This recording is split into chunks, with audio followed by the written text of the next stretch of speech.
The old man lay bleeding in the dust, and 50 people stepped around him like he was a stone. Thomas Wade saw the crowd first too many bodies gathered for a normal Saturday.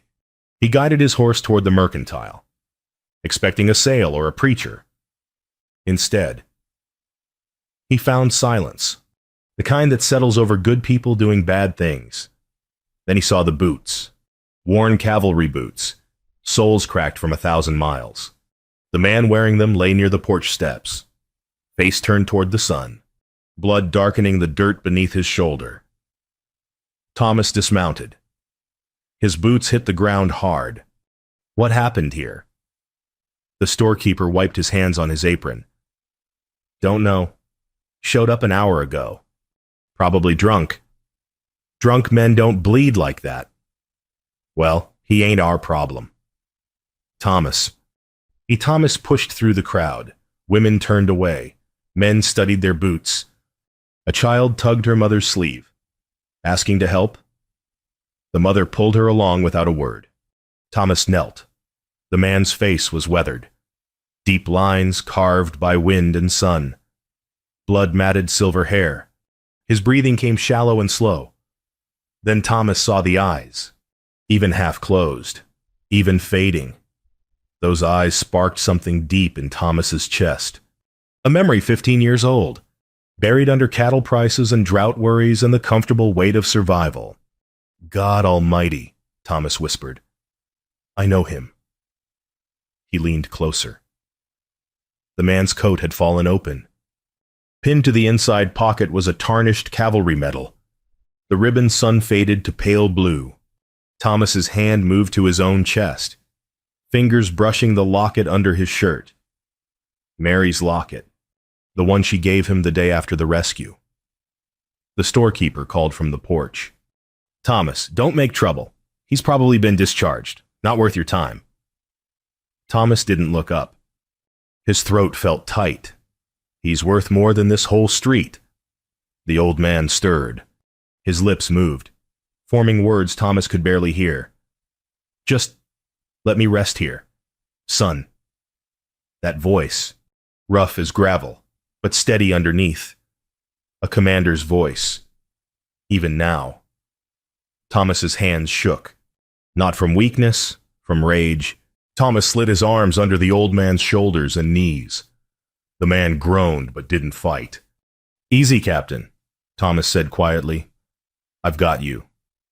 The man's eyes opened halfway. Confusion clouded them. Don't. Know you. But I know you, Captain, and I owe you. Thomas lifted him. The old man weighed less than he should have, bones sharp through worn clothes. Thomas carried him toward his horse. The banker stepped forward, blocking the path. Thomas, think about this. You'll embarrass yourself. Step aside. Whitmore. He's clearly been discharged. There are reasons the Army lets men go. Thomas stopped. He looked at the banker, then at the crowd. Faces he'd known for 20 years. Neighbors. Friends. He'd thought, this man saved my wife, Thomas said. His voice carried across the street. 15 years ago, when Comanche raiders burned the settler wagons south of here, this man, Captain Samuel Garrett, rode through hell to get her out. A woman in the crowd gasped softly. Others shifted. Uncomfortable. The storekeeper tried again. That was a long time ago. Thomas. People change. Yeah, Thomas said. They do. He lifted Samuel onto his horse, steadying him against the saddle. Samuel slumped forward, barely conscious. Thomas swung up behind him. One arm locked around the captain's chest. I'm taking him to my ranch. He'll stay there until he's well, if any of you have a problem with that. You know where to find me. No one spoke. Thomas turned his horse. As they rode down the street, he heard the crowd breaking apart. Footsteps scattering like leaves. A child's voice rose, Mama, why didn't we help? But the mother hushed her quick. Thomas felt Samuel sag against him. The old man's head rolled back, eyes closed. Stay with me, Captain, Thomas said. Just a few more miles. behind them. The bloodstain on the street began to darken in the sun. Dust drifted over it, covering what the town wanted to forget. Thomas pressed his heels to the horse. The ranch couldn't come fast enough. 15 years, he thought. 15 years I've owed this man everything. And I almost walked past him, too. The thought sat in his stomach like a stone. Mary saw the old man's face and dropped the kettle. Water splashed across the kitchen floor, but she didn't notice. She was already moving, rushing toward the door as Thomas guided his horse to the porch. "Thomas, is that... It's him." Her hand covered her mouth. Tears came fast, silent. She reached up to help Thomas lower Samuel from the saddle. "Careful," Thomas said. "He's hurt bad." Together they carried him inside, through the warm kitchen, into the guest room at the back of the house. Mary stripped the quilt back while Thomas eased Samuel onto the bed. Samuel's eyes flickered open. He looked at Mary, confused. "Ma'am, I don't want to trouble you." "Hush," Mary said. Her voice broke. "You're no trouble." She brought water, clean cloth, salve, while Thomas held the lamp. Mary cleaned the wound on Samuel's shoulder, a gash. Deep, but not fatal. Someone had struck him, maybe with a bottle or a board. The bleeding had mostly stopped. Thomas watched his wife work. Her hands were steady, but her face was wet with tears. "He doesn't remember us," Thomas said quietly. "He will." Mary pressed cloth to the wound, gentle but firm. "Give him time." Samuel's breathing evened out. The tension left his jaw. Sleep took him under. The kind of sleep that only comes when the body knows it's finally safe. Mary sat back, wiping her hands. She looked at Thomas. "Do you remember what I told you?" she asked. "About that day. You said he saved you." "I said he saved everyone, but I didn't tell you the whole story." Thomas pulled a chair close. "Tell me now." Mary took a breath. Her eyes went distant, seeing past the walls, past the years. "There were 30 of us in those wagons. Families, children. The Comanche came fast 20, maybe 30 warriors. We had 4 rifles between us." She paused, fingers twisting the cloth in her lap. Captain Garrett's company was 2 miles north. He saw the smoke. His sergeant told him to ride for the fort, get reinforcements. That was the smart move. The safe move. But he didn't? No. He charged, brought 8 men straight into the fight. They were outnumbered 3-1. Her voice dropped. He lost 12 soldiers that day. Thomas, 12. Because he chose us over orders. Thomas felt something cold settle in his chest. The army blamed him. Mary continued. Said he acted recklessly. They buried the report. Buried the commendations. He was reassigned to frontier posts. Forgotten. She looked at Samuel, sleeping now. His face peaceful for the first time in who knew how long. "We owe him everything," Mary said. "Our daughter, our life, everything." Thomas stood. He walked to the window, staring out at the darkening sky. Thunder rumbled in the distance. "He stays," Thomas said. "Until he's well, until he's whole. I don't care what the town says." Mary rose and stood beside him. She slipped her hand into his. "Even if it costs us?" she asked quietly. Thomas looked at her, at the woman who'd lived because a stranger chose courage over caution. Even then, outside, the first drops of rain began to fall. Thomas watched the road, knowing what would come. The town wouldn't let this go quietly, but for the first time in 15 years, the debt he carried felt lighter. He was finally paying it back. They came with smiles, but Thomas saw the daggers underneath. 3 days had passed. Samuel was stronger now, able to sit up and take broth. Color had returned to his face, but the bruises remained, dark reminders of what the town had allowed. Thomas heard the horses before he saw them. 3 riders, moving slow up the ranch road. He recognized them immediately. Whitmore, the banker, Hayes, the merchant, Pritchard, the lawyer.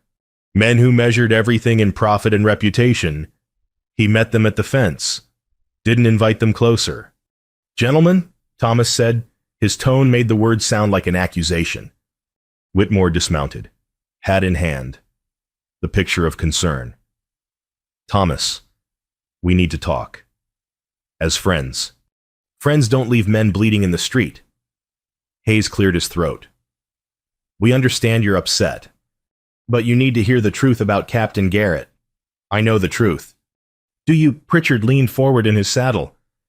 "Did you know he was discharged, that the Army released him for cause?" Thomas felt his jaw tighten. "Where'd you hear that?" "It's common knowledge. The man's record is questionable at best." "Questionable." Thomas let the word hang. "That what you call saving 30 settlers from Comanche raiders?" Whitmore raised a hand. Placating. "We're not disputing what happened 15 years ago, but things change. Men change. The Army doesn't discharge decorated officers without reason. Show me the discharge papers." Silence. "That's what I thought," Thomas said. He turned toward the house, then stopped. Mary stood on the porch, arms crossed. In her hand was a yellowed piece of paper, Samuel's commendation letter, the one he'd carried in his coat pocket. Folded and refolded so many times the creases had nearly torn through. Thomas took it from her and handed it to Whitmore. "Read it." Whitmore unfolded the letter carefully. His eyes scanned the text. His face tightened. "For extraordinary valor in defense of civilian settlers. Personal disregard for safety. 12 men lost under his command." Whitmore's voice faded. 12 men, Thomas said quietly. Men with families. Men who followed his orders into a fight they knew they couldn't win. And he led them anyway, because it was right. Hayes shifted in his saddle. "Thomas, we're thinking of your family. Winter's coming. Feed contracts need to be settled." There it was. The real reason for the visit. "Are you threatening me?" Thomas asked. "We're reminding you," Pritchard said. "That business depends on trust. Community trust." Thomas looked at each man in turn. He thought about Samuel, sleeping in the guest room. About Mary, who'd survived because a stranger chose duty over safety. About the town that had watched a hero bleed and done nothing. "Then I'll buy feed elsewhere," Thomas said. "But he stays." Whitmore's smile vanished. "You're making a mistake." "No, I'm fixing one." The 3 men exchanged glances. Whitmore folded the letter and handed it back. "You have a week to reconsider," he said. "After that, well, business is business." They turned their horses and rode away slow, making sure Thomas understood the weight of their departure. Mary came down from the porch. She stood beside Thomas, watching the dust settle behind the riders. "They'll make trouble," she said. "I know. We might lose contracts, maybe more." Thomas looked at her. "Would you have me send him away?" Mary's eyes were fierce. "Never." Thomas nodded. He looked back at the house, at the window where Samuel rested. A crow landed on the fence post nearby. Black against the gray sky. It cawed once, harsh and sharp, then flew away. Thomas felt the weight of what was coming, but he also felt something else, something he hadn't felt in years. He felt clean. Samuel stared into the fire like a man searching for ghosts. A week had passed since the delegation's visit. Thomas had spent the days working fence repairs, wood cutting. Anything to keep his hands busy and his mind off the silence from town. No one had come to trade. No one had visited. The isolation pressed in like winter cold. But tonight, Samuel was strong enough to sit by the hearth. Thomas poured 2 glasses of whiskey, handed one to the old soldier. Samuel took it with a nod of thanks. For a while, neither man spoke. The fire crackled. Wind rattled the windows. Your wife is a good woman, Samuel said finally. The best. You're lucky. Thomas heard something beneath the words. Not envy. Grief. Captain, Thomas said carefully. What brought you to Timber Ridge? Samuel took a long drink. He set the glass down and stared at his weathered hands. I was looking for my son. Thomas waited. I had a family once, Samuel continued. His voice was steady, but the words came slow, like pulling splinters. A wife? A boy? I thought I was serving them. Serving something bigger. Thought my duty mattered. He paused. The fire popped. My wife died of fever while I was out on patrol, year after Little Bighorn. My boy Jacob, he was 8. Relatives took him in. I sent money when I could. Wrote letters. Samuel's jaw tightened. He stopped answering when he turned 16. Yo, how long since you've seen him? 20 years. Thomas felt the weight of that number. 2 decades. A lifetime. I heard he became a marshal, Samuel said. Somewhere up in Wyoming Territory. Good man, from what I'm told. Honest, tough. A bitter smile crossed his face. Everything I tried to be. Then why won't he see you? Samuel looked at Thomas. In the firelight. His eyes were ancient. Because I chose strangers over him. Because I saved your wife and let mine die alone. Because I was a better soldier than I was a father. The words hung in the air. Thomas didn't know what to say. What could be said? Mary appeared in the doorway. Quiet as always. She carried Samuel's old cavalry coat, the one he'd been wearing when Thomas found him. She'd spent days cleaning it, mending the tears, polishing the tarnished metal. She handed it to Samuel. You'll need this when you find him. Samuel took the coat. His hands trembled. He stared at the metal, freshly shined, catching the firelight. Thank you, ma'am, but I don't think he wants to be found. Not by me. Then you make him want to. Mary said simply. She touched Samuel's shoulder. You're still his father. After she left. Thomas poured more whiskey. They sat in silence. 2 men carrying different weights of the same burden duty and its cost. I should have looked for you, Thomas said. After you saved Mary. Should have found you. Thanked you proper. Samuel shook his head. You don't owe me gratitude. You owe your wife a good life. That's payment enough. It's not. Samuel met his eyes. For a moment. The old soldier's mask cracked, and Thomas saw the man beneath tired, lonely, still hoping for something he'd given up expecting. You gave me a bed when the world gave me dirt, Samuel said quietly.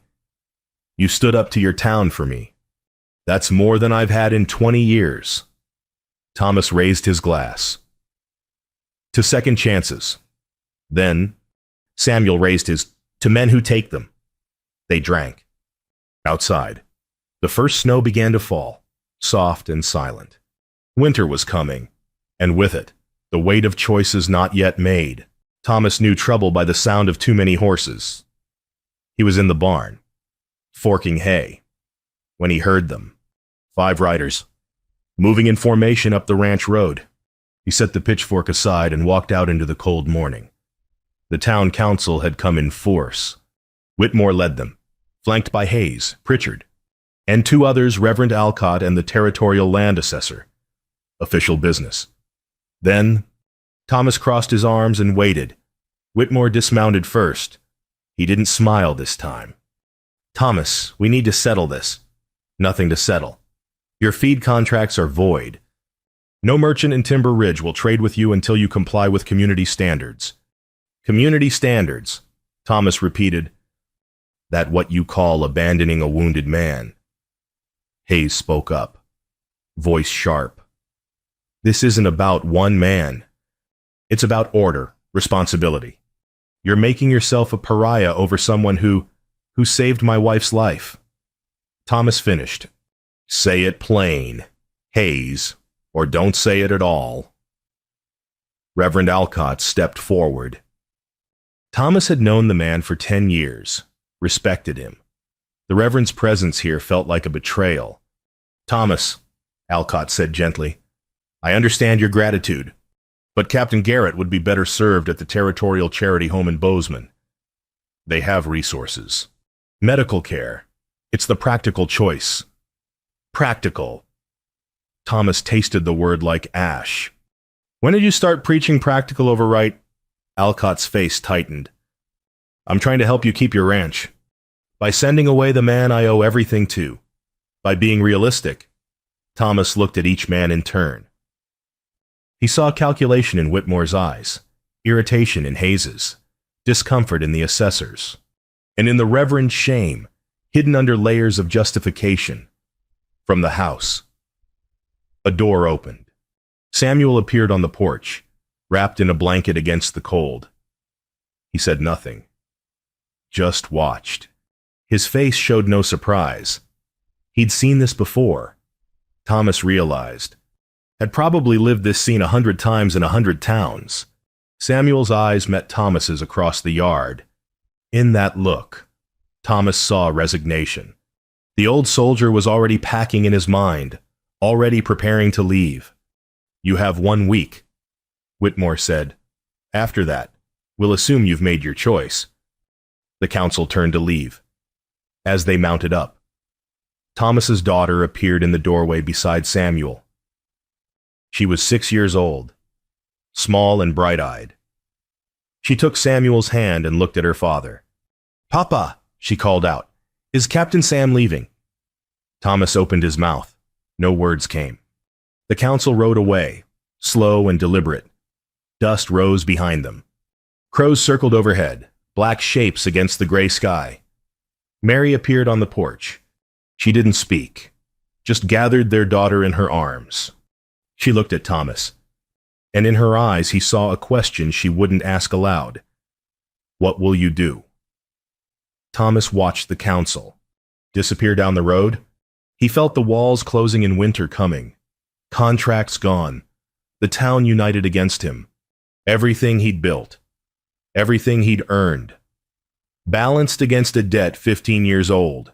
Inside the barn. His father's old rifle hung on the wall. Thomas could see it from where he stood. Not for hunting, for weight, for remembering what men were supposed to be.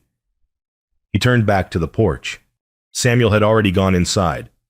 Packing. Probably. Thomas stood in the yard alone, between the road and his home, trying to find the courage to choose. Thomas sat in the barn with his father's rifle across his knees, not for defense, just for weight. Night had fallen. Snow drifted against the barn walls, soft and relentless. Inside the house, lamplight glowed warm. Thomas could see Mary moving past the window, putting their daughter to bed. Normal life, continuing despite everything. He'd been sitting here for an hour, maybe more. Time felt strange. The council's ultimatum echoed in his head. 1 week. 1 week to choose between a debt and a future, between honor and survival. Thomas closed his eyes. He saw Mary 15 years ago, stomach swollen with pregnancy, face streaked with soot and tears. Saw the burning wagon, the Comanche warriors closing in. Saw his own face if Samuel hadn't charged, if Mary had died, if their daughter had never been born. That version of himself was a ghost, a man who'd never learned to laugh at breakfast, never felt small arms around his neck, never knew the weight of being loved without condition. Samuel had given him that, had given him everything, and Thomas had almost walked past him in the street. The thought made him sick. He opened the locket around his neck. Mary's face smiled up from the small photograph, young and hopeful. On the back, the inscription she'd added the day after the rescue. By grace we lived. Grace. Not luck.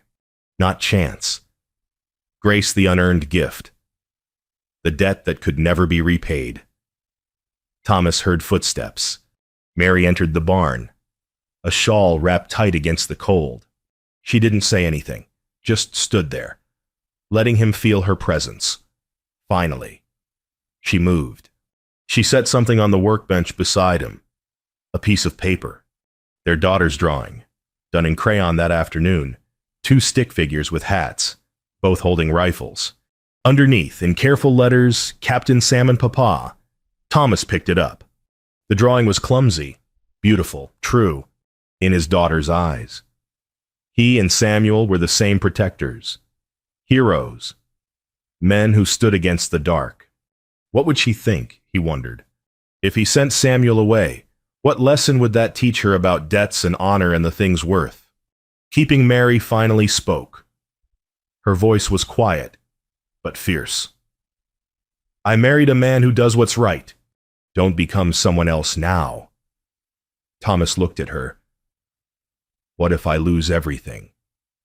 Then we'll have less, but we'll still have us. And we'll know we stood by someone who stood by strangers when it mattered. Thomas set the rifle aside. He stood and pulled his wife close. She felt solid, real, more valuable than any contract or reputation. I'm building him a cabin, Thomas said. On the east pasture. He's staying. I don't care what it costs. Mary nodded against his chest. I know. And tomorrow, I'm telling the town why. Whether they listen or not, they'll listen. Mary pulled back, her eyes fierce. And some of them will remember what it means to be human. Thomas walked to the barn door. Snow fell thick now, covering the land in white. He grabbed his axe from the wall and a lantern from the hook. Mary watched him. Where are you going to eat?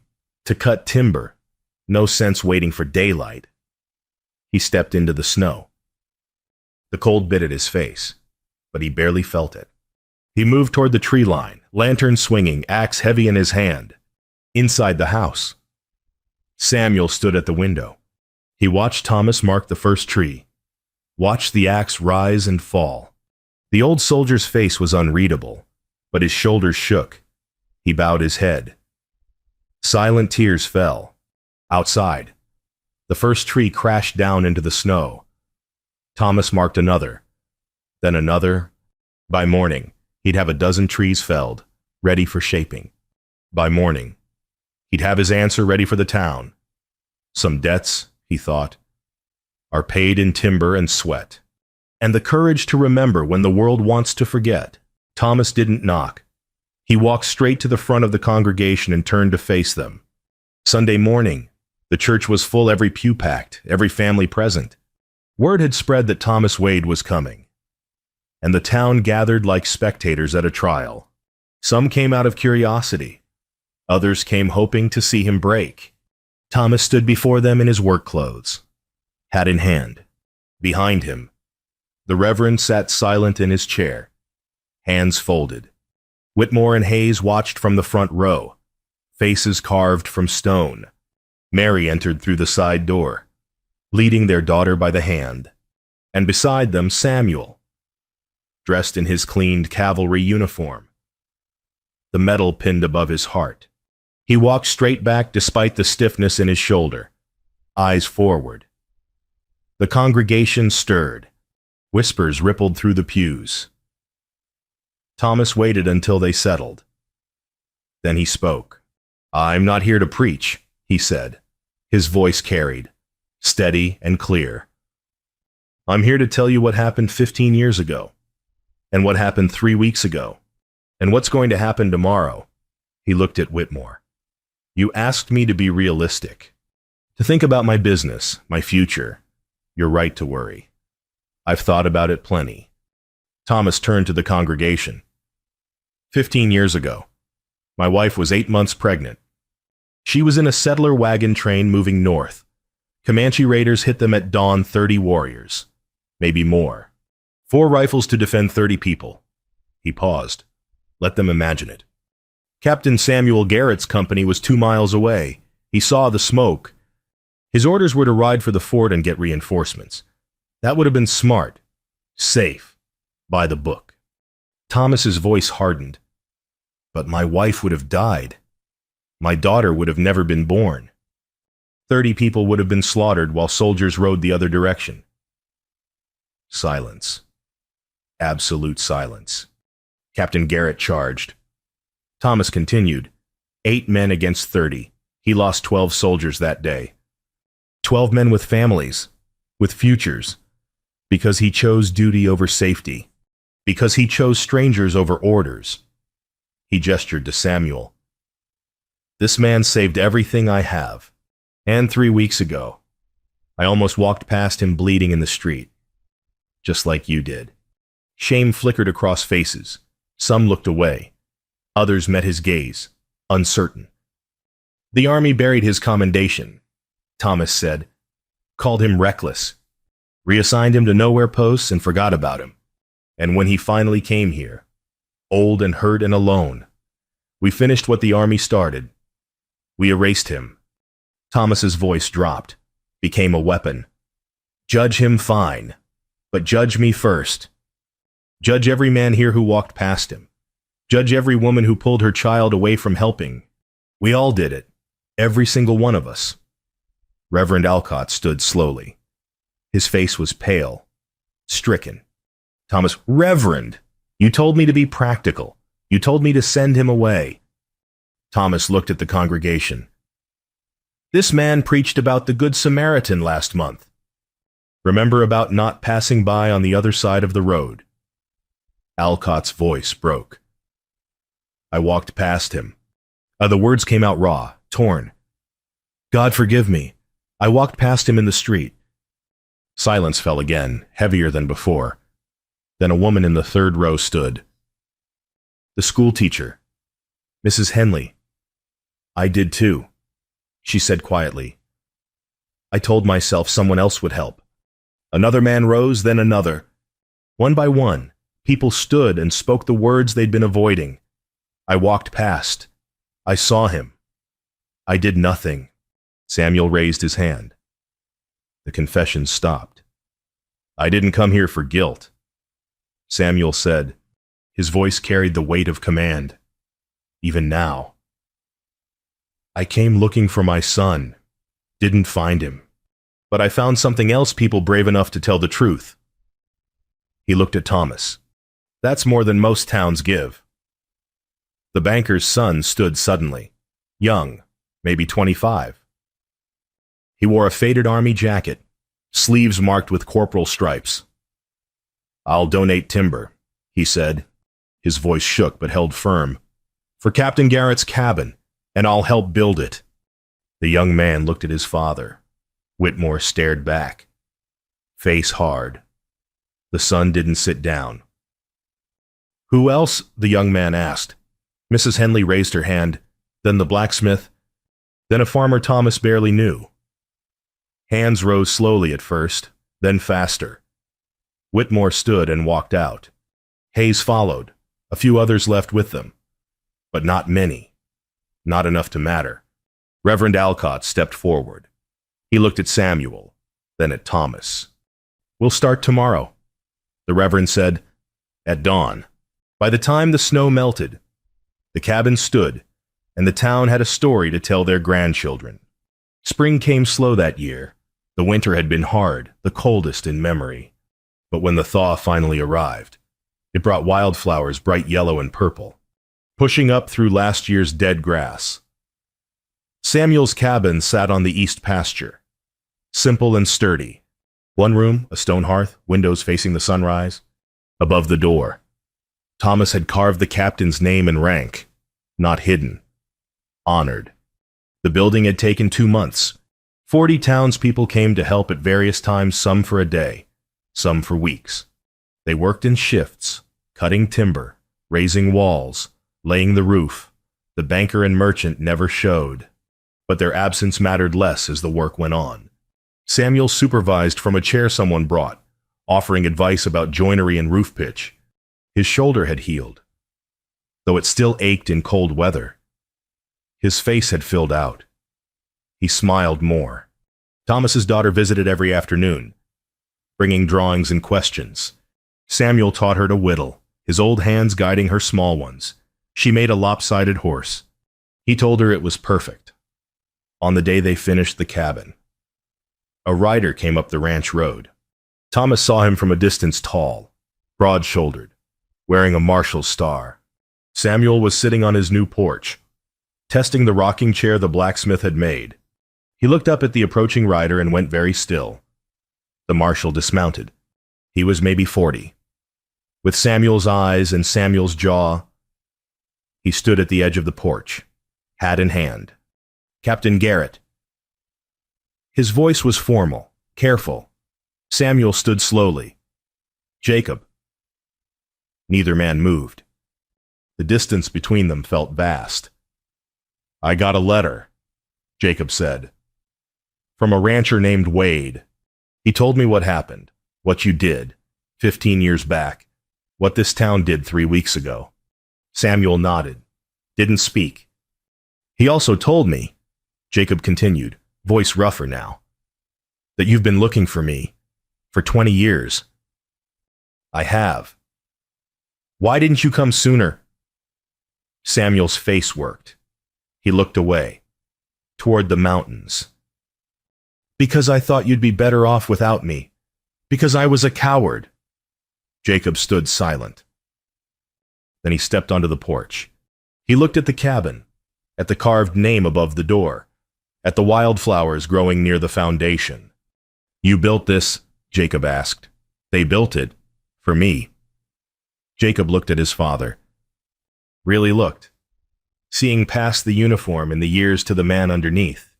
"I was angry," Jacob said quietly. "For a long time. Thought you chose strangers over Ma, over me." "I did," Samuel said simply, "and I'm sorry." "But you kept choosing strangers. Didn't you kept helping people who needed it? Even when it cost you everything?" Samuel didn't answer. Jacob's throat worked. "That's what marshals do too. Guess I learned something from you after all." Samuel's eyes filled. He reached out, uncertain. Jacob stepped forward and embraced him. Thomas watched from his own porch, Mary beside him. Their daughter sat between them, leaning against her mother. They'd given the father and son space, but Thomas had wanted to see this moment. Mary slipped her hand into his. "You did that." "We did that," Thomas corrected. "The whole town did. Because you stood first." Thomas didn't answer.